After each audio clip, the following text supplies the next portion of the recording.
കർത്താവായ യേശു ക്രിസ്തുവിൻ്റെ നിസ്തുല്യനാമം വാഴ്ത്തപ്പെടുമാറാകട്ടെ. ക്രിസ്തീയ പൈതൃകവും ആത്മീക സുപരിചിതത്വവും അനുഭവ ദൈർഘ്യവും മുതലായവ അവകാശപ്പെടുന്ന ക്രിസ്തു ശിഷ്യന്മാരുടെ അഥവാ ക്രിസ്തു ശിഷ്യന്മാരുടെ ചിന്ത എപ്രകാരമുള്ളതാണ് അഥവാ എപ്രകാരമുള്ളതായിരിക്കണം എന്നതാണ് ഇന്നത്തെ എൻ്റെ ചിന്താവിഷയം. ദൈവവചനത്തിൻ്റെ വെളിച്ചത്തിൽ ചിന്തിക്കുമ്പോൾ ഏതൊരു ക്രിസ്തു ശിഷ്യൻ്റെയും അഥവാ ക്രിസ്തു ശിഷ്യയുടെയും ചിന്ത എന്നുള്ളത് ഇഹലോക സംബന്ധമായതല്ല, മറിച്ച് പരലോക സംബന്ധമായിരിക്കണം എന്ന് ദൈവവചനം നമ്മെ പഠിപ്പിക്കുന്നു. അപ്പോസ്തല പ്രവൃത്തിയുടെ പുസ്തകം അതിൻ്റെ 1-ാം അധ്യായത്തിൻ്റെ പ്രാരംഭ ചില വാക്യങ്ങൾ 1 തൊട്ട് 6, 7 വരെയുള്ള വാക്യങ്ങൾ വായിക്കുമ്പോൾ ക്രിസ്തു ഉയർത്തെഴുന്നതിന് ശേഷം അവൻ ഭൂമിയിൽ 40 ദിവസം പ്രത്യക്ഷനായി എന്ന് കാണുന്നു. ഈ 40 ദിവസവും യേശു ക്രിസ്തു ഒന്ന് മഹനീയ ദൈവരാജ്യം സംബന്ധിച്ച കാര്യങ്ങൾ പറഞ്ഞുകൊണ്ടിരുന്നു. 2 താൻ ജീവിച്ചിരിക്കുന്നു എന്ന് അനേകം ദൃഷ്ടാന്തങ്ങളാൽ അനേകർക്ക് താൻ കാണിച്ചു കൊടുത്തു.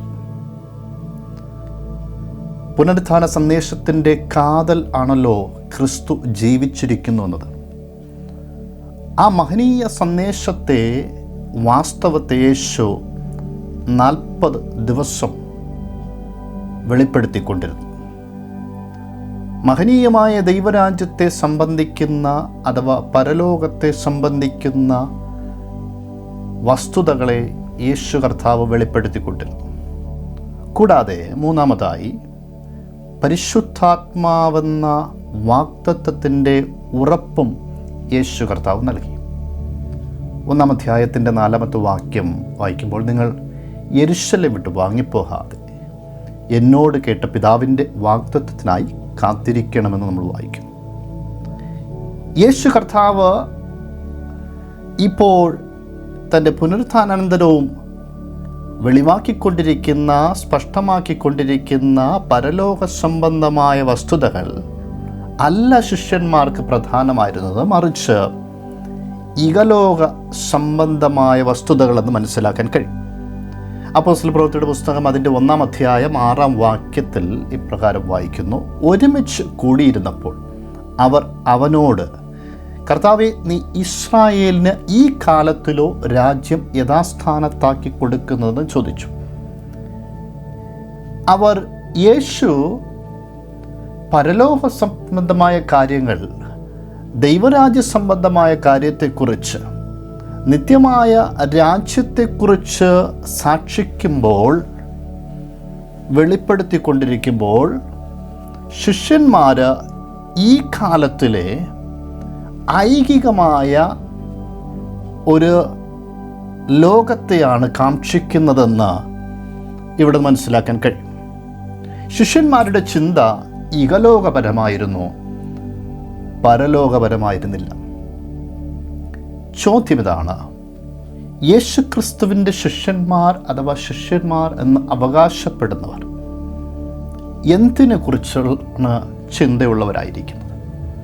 യേശുവിൻ്റെ കൂടെ 3.5 വർഷത്തോളം ശുശ്രൂഷയിലും പല നിലവാരങ്ങളിലും ഒപ്പം കൂടെ ഉണ്ടായിരുന്ന അനുഭവസിദ്ധരായിരിക്കുന്ന ഒത്തിരി ആത്മീയ പരിചയമുള്ള ശിഷ്യന്മാരുടെ കാഴ്ചപ്പാട് ഇഹലോകപരമായിരുന്നതുപോലെ നമ്മുടെയും ചിന്ത ഇഹലോകപരമോ അതോ പരലോകപരമാണ്?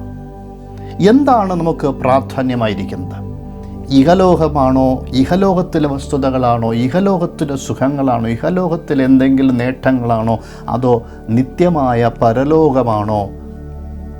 കൊലോസ്യർക്ക് എഴുതിയ ലേഖനത്തിൽ പൗലോസ് അപ്പോസ്തലൻ 3-ാം അധ്യായം അതിൻ്റെ 1-2 വാക്യങ്ങളിൽ സ്പഷ്ടമായി ചില വസ്തുതകൾ നമ്മെ ഓർപ്പിച്ചുണർത്തുന്നു. ആകയാൽ നിങ്ങൾ ക്രിസ്തുവിനോടുകൂടെ ഉയർത്തെഴുന്നേറ്റിരിക്കുന്നു എങ്കിൽ ക്രിസ്തു ദൈവത്തിൻ്റെ വലത്തുഭാഗത്ത് ഇരിക്കുന്നിടമായ ഉയരത്തിലുള്ളത് അന്വേഷിപ്പിൻ. ഭൂമിയിലുള്ളതല്ല, ഉയരത്തിലുള്ളത് തന്നെ ചിന്തിപ്പിൻ എന്ന് പൗലോസ് അവിടെ അടിവരയിട്ട് നമ്മെ ഓർപ്പിക്കുന്നു.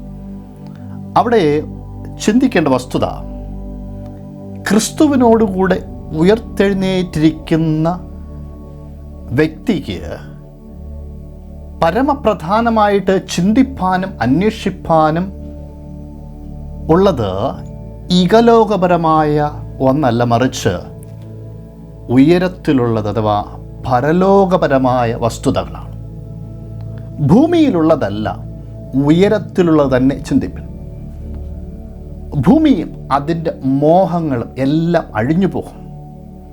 ഈ ഭൂവത്തിലെ എല്ലാം മാറിപ്പോകും. എന്തുകൊണ്ടാണ് നമുക്ക് ഉയരത്തിലുള്ളത് ചിന്തിക്കേണ്ടിയിരിക്കുന്നത്?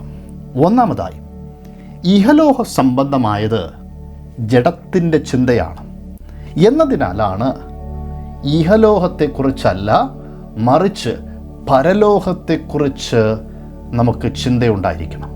ഇഹലോകത്തിലെ കാര്യങ്ങളെ അല്ല അന്വേഷിക്കേണ്ടത്, മറിച്ച് ഉയരത്തിലുള്ളത് പരലോകപരമായ സംബന്ധമായ വസ്തുതകളെ നമ്മൾ അന്വേഷിക്കണം.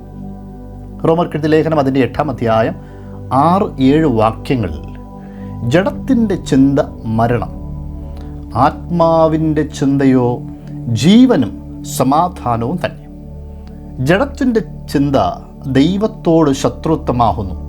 അത് ദൈവത്തിൻ്റെ ന്യായപ്രമാണത്തിന് കീഴ്പ്പെടുന്നില്ല, കീഴ്പ്പെടുവാൻ കഴിയുന്നതുമില്ല. നോക്കുക, ഈ ലോകത്തിൻ്റെ ഇഹലോക ചിന്ത എന്നുള്ളത് ജഡത്തിൻ്റെ ചിന്തയാണ്. ആ ജഡത്തിൻ്റെ ചിന്ത എന്നുള്ളതിൻ്റെ പരിണാമം എന്താണ്? മരണമാണ്. എന്നാൽ ആത്മാവിൻ്റെ ചിന്തയോ പരലോക സംബന്ധമായ വസ്തുതകളെക്കുറിച്ചുള്ള ചിന്തയോ അന്വേഷണമോ പരിണമിക്കുന്നത് ജീവനിലും സമാധാനത്തിലുമാണ്. ആത്മാവിനെ അനുസരിച്ച് നടക്കുന്നവർ ജഡത്തിൻ്റെ മോഹങ്ങളെ നിവർത്തിക്കുന്നില്ല. ഗലാത്യ ലേഖനം അതിൻ്റെ 5:16. ആത്മാവിനെ അനുസരിച്ച് നടപ്പിൻ, എന്നാൽ നിങ്ങൾ ജഡത്തിൻ്റെ മോഹം നിവർത്തിക്കയില്ല എന്ന് ഞാൻ പറയുന്നു എന്ന് പൗലോസ് ഓർപ്പിക്കുന്നു. അപ്പോൾ ഒന്നാമതായി, എന്തുകൊണ്ട് നാം ഉയരത്തിലുള്ളത് അന്വേഷിക്കണം എന്ന് ചോദിച്ചാൽ, ഇഹലോക സംബന്ധമായ വസ്തുതകൾ സംബന്ധമായത് ജഡത്തിൻ്റെ ചിന്തയാണ്. 2, ഇഹലോകപരമായത് താൽക്കാലികമാണ്. 2 കൊരിന്ത്യർ ലേഖനം അതിൻ്റെ 4:18 ഇങ്ങനെ വായിക്കുന്നു, കാണുന്നതിനെയല്ല കാണാത്തതിനെ അത്രേ ഞങ്ങൾ നോക്കിക്കൊണ്ടിരിക്കുന്നു. കാണുന്നത് താൽക്കാലികം, കാണാത്തതോ നിത്യം. ഇഹലോകത്തിൽ ഉള്ളതെല്ലാം മായയാണ്, അവയെല്ലാം അഴിഞ്ഞു പോകുന്നതാണ്. എന്നാൽ നിത്യമായ ഒന്നുണ്ട്, അതാണ് പരലോകത്തിലെ വസ്തുതകൾ. ഏതൊരു വിശ്വാസിയും പരലോകത്തെക്കുറിച്ച് കാംക്ഷയും ആഗ്രഹവും ഉള്ളവരായിരിക്കണമെന്ന് ദൈവം ആഗ്രഹിക്കുക. 3, നമ്മുടെ പൗരത്വം സ്വർഗത്തിലാണ്. ആയതിനാൽ ഇഹലോകത്തിലെ വസ്തുതകളെ അല്ല അന്വേഷിക്കേണ്ടത്, ഉയരത്തിലുള്ളത് നമ്മൾ അന്വേഷിക്കേണ്ടിയിരിക്കുന്നു. ഫിലിപ്പി ലേഖനം അതിൻ്റെ 3:20 വായിക്കുന്നു, നമ്മുടെ പൗരത്വമോ സ്വർഗത്തിലാകുന്നു, അവിടെ നിന്ന് കർത്താവ് യേശു ക്രിസ്തു രക്ഷിതാവായി വരും എന്ന് നാം കാത്തിരിക്കുന്നു. അപ്പോൾ പരലോകത്തിലെ പൗരന്മാരായിരിക്കുന്ന നമുക്ക് അന്വേഷിപ്പാനും ചിന്തിപ്പാനും ഉള്ളത് പരലോകത്തെക്കുറിച്ചാണ് ആത്യന്തികമായി. 1 യോഹന്നാൻ അതിൻ്റെ 2:17 എഴുതിയിരിക്കുന്നു, ലോകവും അതിൻ്റെ മോഹവും ഒഴിഞ്ഞു പോകുന്നു, ദൈവേഷ്ടം ചെയ്യുന്നവനോ എന്നേക്കും ഇരിക്കുന്നു. പ്രിയരെ, കർത്താവ് നമ്മെക്കുറിച്ച് ആഗ്രഹിക്കുന്നത് എന്തെന്ന് നമുക്ക് മനസ്സിലാക്കാനുണ്ടാകട്ടെ.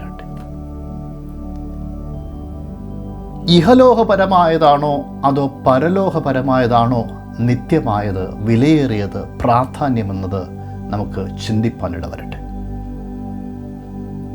നിത്യമായ പരലോകത്തിനായി ഓടുവാനും അധ്വാനിപ്പാനും ഉയരത്തിലുള്ളത് അന്വേഷിപ്പാൻ ദൈവം കൃപ ചെയ്യട്ടെ. താൽക്കാലികമായ ജഡത്തിൻ്റെ സുഖങ്ങൾ പ്രദാനം ചെയ്യുന്ന ഇഹലോകത്തിലെ യാതൊന്നിൻ്റെ പിന്നാലെ അഥവാ അവയുടെ അന്വേഷണത്തിലല്ല, അവയുടെ മോഹങ്ങൾക്ക് വശീകരിക്കപ്പെട്ട് വീഴുവാനല്ല, മറിച്ച് പരലോകത്തെക്കുറിച്ചുള്ള കാംക്ഷയോടും വാഞ്ചയോടും പ്രത്യാശയോടും ആയിരിക്കാൻ ദൈവം നമ്മെക്കുറിച്ച് ആഗ്രഹിക്കുക. യേശുക്രിസ്തുവിൻ്റെ കൂടെ സകല മേഖലകളിലും എല്ലായ്പ്പോഴും സജീവമായിരുന്നിട്ടും ശിഷ്യന്മാർക്ക് ഇഹലോകപരമായിരുന്ന വസ്തുതകളായിരുന്നു പ്രാധാന്യം. ആത്മീയ പൈതൃകവും സുപരിചിതത്വവും അനുഭവ ദൈർഘ്യവും അവകാശപ്പെടുന്ന നമ്മുടെ കാഴ്ചപ്പാട് സ്വർഗീയ കാഴ്ചപ്പാടായിരിക്കട്ടെ. നമ്മുടെ ദൃഷ്ടി ഉയരങ്ങളിലേക്കായിരിക്കട്ടെ. നമ്മുടെ അന്വേഷണം ഉയരത്തിലുള്ള അഥവാ പരലോക സംബന്ധമായ വസ്തുതകളായിരിക്കട്ടെ. മത്തായി സുവിശേഷം അതിൻ്റെ 6:33 പ്രകാരം വായിക്കുന്നു, മുമ്പേ അവൻ്റെ രാജ്യവും നീതിയും അന്വേഷിപ്പൻ, അതോടുകൂടെ ഇതൊക്കെയും നിങ്ങൾക്ക് കിട്ടും. ഉയരത്തിലുള്ളത് നാം അന്വേഷിക്കുന്നുവെങ്കിൽ, പരലോക സംബന്ധമായത് ആണ് നമ്മുടെ പ്രാധാന്യം എങ്കിൽ, അവയ്ക്കായിട്ടാണ് നാം ചുവടുകൾ വയ്ക്കുന്നുവെങ്കിൽ, ഇഹലോകത്തിൽ നമ്മുടെ ജീവനും ഭക്തിക്കും എല്ലാറ്റിനും ആവശ്യമായിരിക്കുന്ന എല്ലാം ദൈവം തക്ക സമയത്ത് നൽകിത്തരുവാൻ വിശ്വസ്തനാണ്. ആകയാൽ ഉയരത്തിലുള്ള ഇതിനെക്കുറിച്ച് ചിന്തിപ്പാൻ, നിത്യമായ പ്രത്യാശയെക്കുറിച്ച് ചിന്തിപ്പാൻ ദൈവം നമുക്ക് കൃപ ചെയ്യട്ടെ.